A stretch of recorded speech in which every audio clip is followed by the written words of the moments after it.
I see in the near future, the next couple of years, a unfortunate and painful escalation of conflict and competition, with the United States and Israel having played a catalytic role in basically seeking maximalist outcomes and trying to crush Iran and its partners.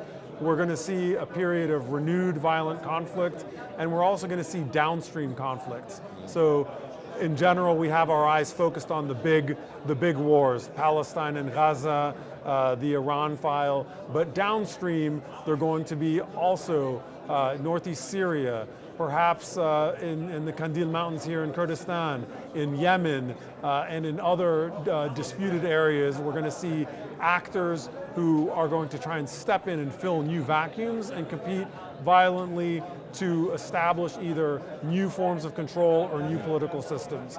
And so I am afraid we're going to see more and worse for the next few years, until and unless we finally reach a new entente and a new equilibrium, which I suspect is going to take maybe 4 years, maybe 8 years.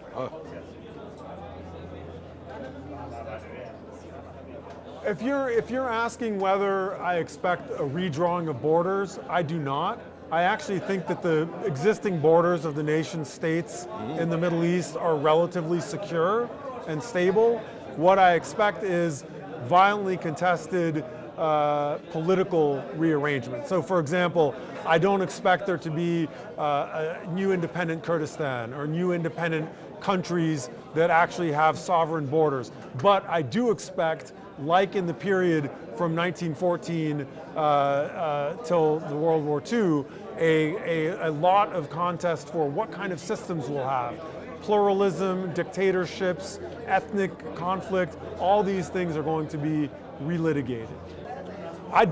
So first of all, I don't see how it happens practically within the existing states, Iran, Iraq, Syria, Turkey. I simply don't see a path to independent Kurdish statehood, and honestly, from having followed it for some decades, I don't see a critical mass of Kurdish political forces that actually want independence, national independence. So what I foresee more likely is outcomes, I hope, outcomes where there's genuine pluralism, genuine rights, political rights, language rights for Kurdish populations in the 4 countries in which they exist. But let me back up and say, for me, the biggest struggle, which we've not seen any progress on in my lifetime, is the struggle for universal equal rights. So if we were to have governments that respected full equal rights for every citizen under their control, we would have a great deal of freedom for Kurdish people and Kurdish rights in the countries where they live. We have not seen this because most of the host countries in which Kurdish populations live are not countries where people are given full rights.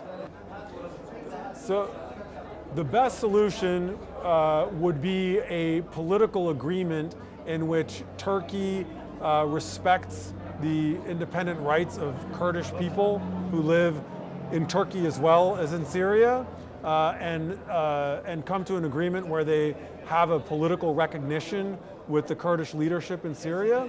Without Turkish recognition, we're, I think, in a bind. So I hope that the Mazlum Abdi can come to a genuine, viable political agreement with Syria's new government, so that the Kurdish Authority and the new Syrian government can have full mutual recognition, and that's something that grants security to the Kurdish population in the Northeast.